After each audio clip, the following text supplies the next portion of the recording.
Real-life divorce stories. When little things pile up, 2024. Hello, friends. I'm Saeed Risalat, and today, I'm bringing you a deeply emotional and powerful story about overcoming betrayal and reclaiming life after a challenging divorce. In this video, we'll explore the journey of navigating toxic relationships, dealing with emotional manipulation, and finding strength amidst adversity. If you've ever felt trapped in a troubled marriage or struggled with personal growth after a breakup, this story will resonate with you. Discover how to move forward with resilience and self-worth, and gain insights into surviving divorce and rebuilding your life. Stay tuned for a heartfelt tale of transformation and empowerment. Don't forget to like, subscribe, and share if you find this story inspiring. Chapter 1. The beginning of the end.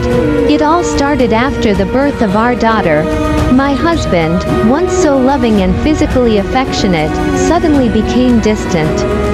The warm hugs and gentle touches disappeared, leaving me feeling isolated. I tried to convince myself it was because of the weight I had gained during pregnancy, but deep down, I knew something else was wrong. It wasn't just about physical appearance, something had shifted in our relationship. As if that wasn't enough, he began coming home very late from night school. Often, he would stay out until 3 a.m., claiming he was with female classmates working on group projects. This became a pattern, and I started to feel the sting of betrayal. I wanted to trust him, but his actions spoke louder than his words. The late nights were just the beginning of a series of events that would unravel our marriage. I also noticed he spent an unusual amount of time on Skype. Whenever I went to work, he would video chat with other women. It was like I was living a double life. During the day, I was a mother trying to juggle work and home, and at night, I was a lonely wife wondering if my husband was being faithful. The more I noticed, the more my suspicions grew. My husband's new job as a Lyft driver only made things worse. He would come home at 5 a.m., and I never knew if he was actually working or using his job as an excuse to stay out with other women. Despite being married, I felt like a single parent. I had a newborn to care for, and with my husband gone all day and night, I was alone in this struggle. The loneliness and isolation were unbearable. Our fights became more frequent and intense.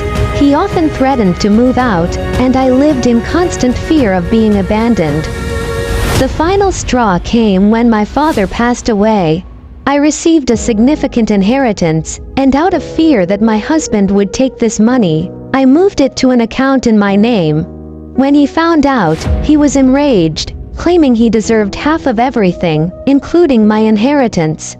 This incident brought all our underlying issues to the surface. The fights escalated, and it became clear that our marriage was crumbling. This was just the beginning of a painful journey. Little did I know, these small yet significant incidents were piling up, leading us toward an inevitable separation. Chapter 2. Isolation and single parenthood. As my husband's late nights and suspicious activities continued, I found myself slipping into the role of a single parent.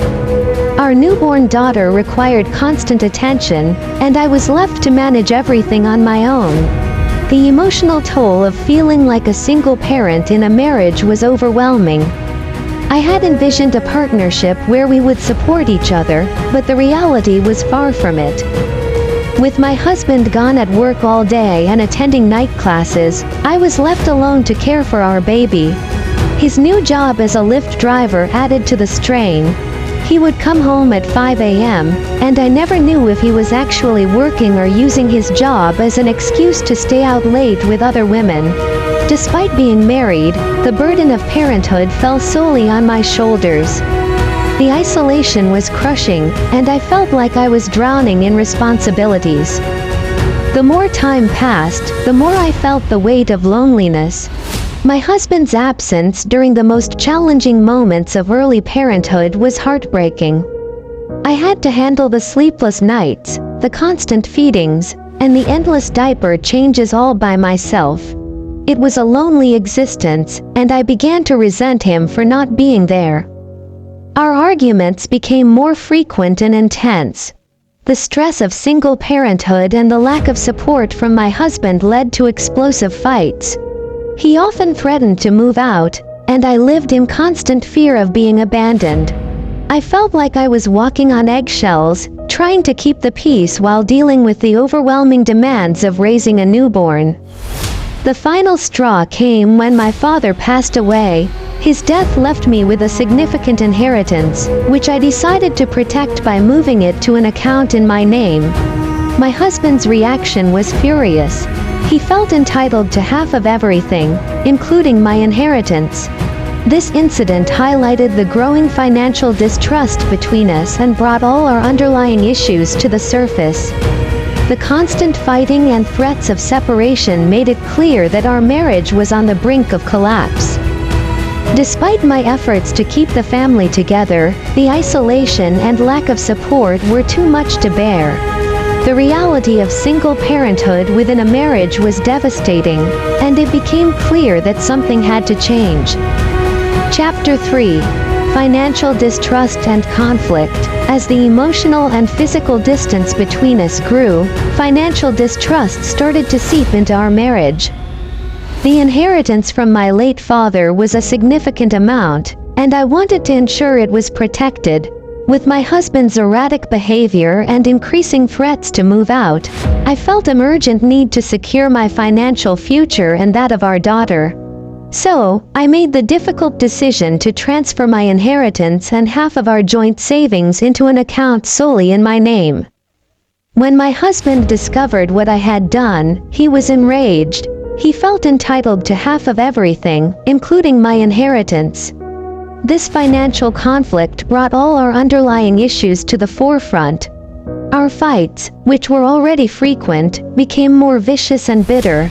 He accused me of betrayal and deceit, unable to see that my actions were driven by fear and a need to protect our daughter and myself.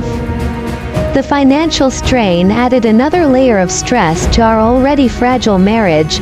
Money, which should have been a shared resource to support our family, became a weapon in our battles.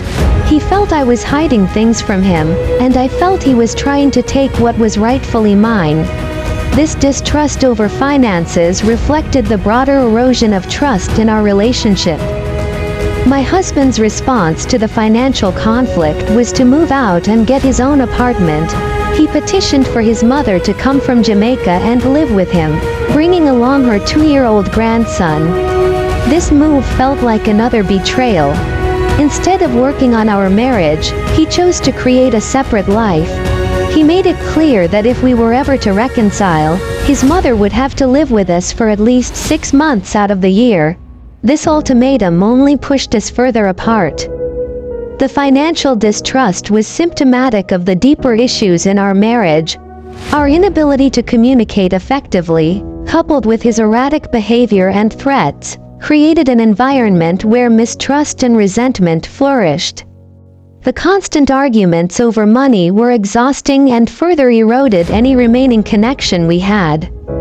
In the end, the financial conflicts and distrust were too much to overcome. The marriage, already weakened by emotional and physical distance, could not survive the strain of financial warfare.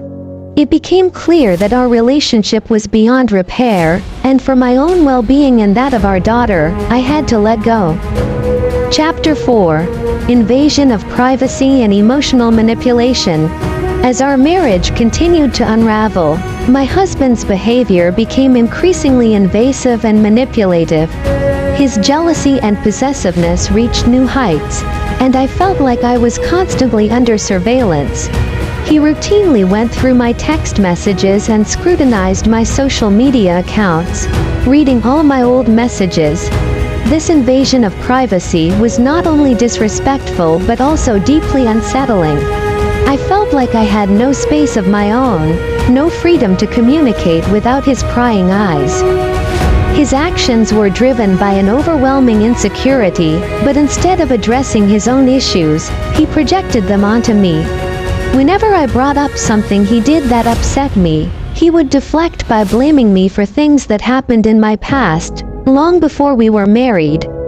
This emotional manipulation made it impossible to have a constructive conversation about our problems. Instead of resolving issues, he used my past to justify his inappropriate behavior and shift the blame onto me. Living with constant accusations and distrust was exhausting. Every argument seemed to circle back to his jealousy and insecurities.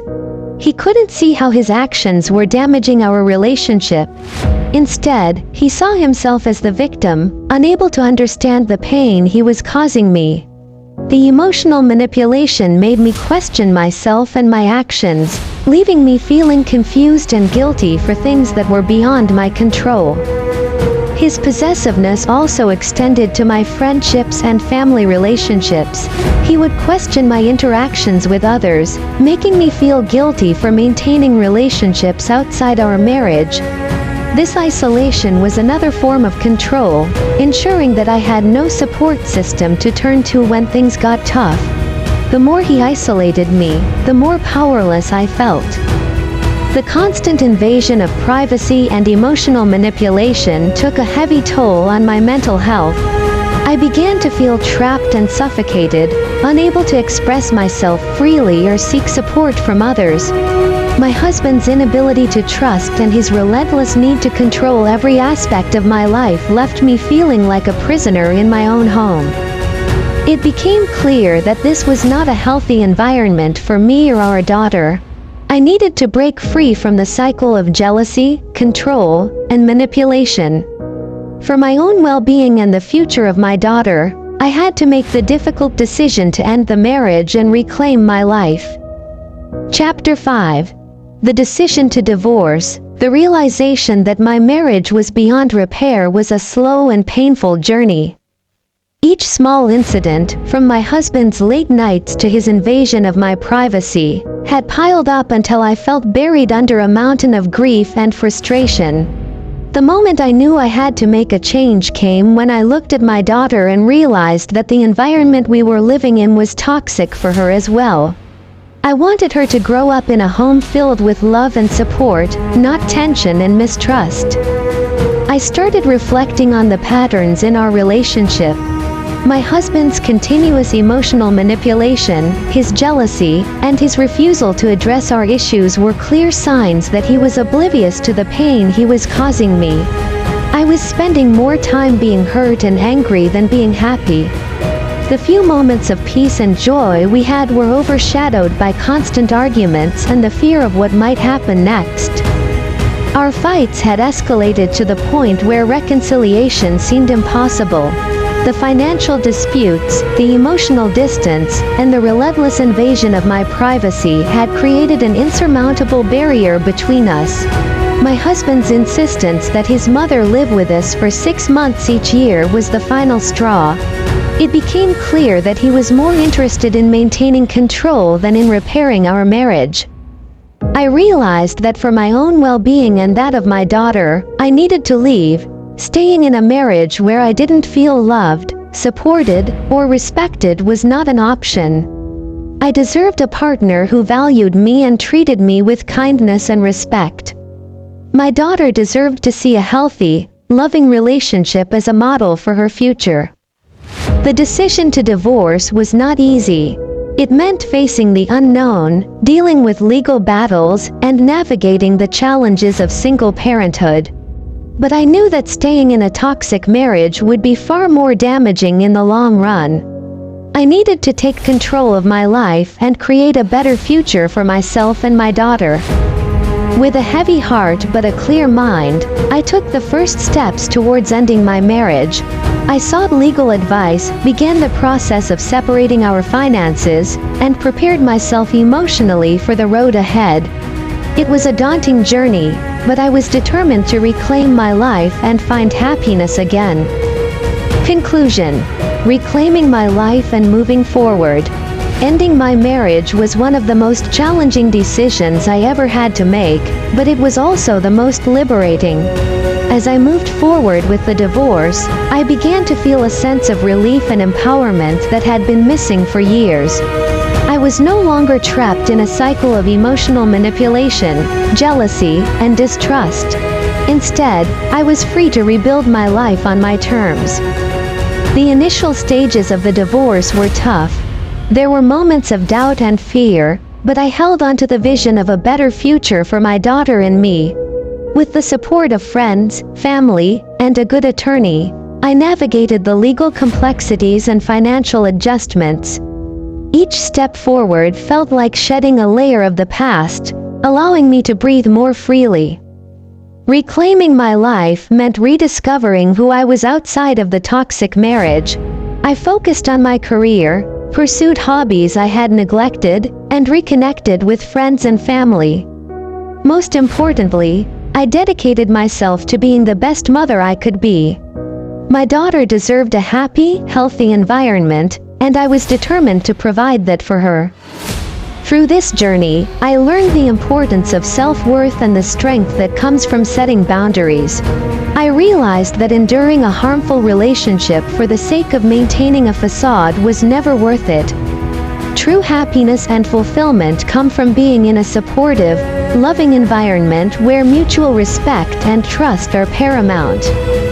As I look back, I see the woman who felt buried alive by the weight of a failing marriage, and I feel proud of the person I've become. I have reclaimed my life, and I am moving forward with hope and optimism. My story is not one of defeat but of resilience and empowerment. By choosing to leave a toxic relationship, I have given myself and my daughter the chance for a brighter, healthier future. Thank you for watching this deeply personal journey of overcoming betrayal and reclaiming life. Remember, your strength and self-worth are your greatest allies in the face of adversity. Keep watching and stay tuned for more inspiring stories and valuable relationship advice. Subscribe, like, and share to spread the message of hope and empowerment. Have a wonderful day.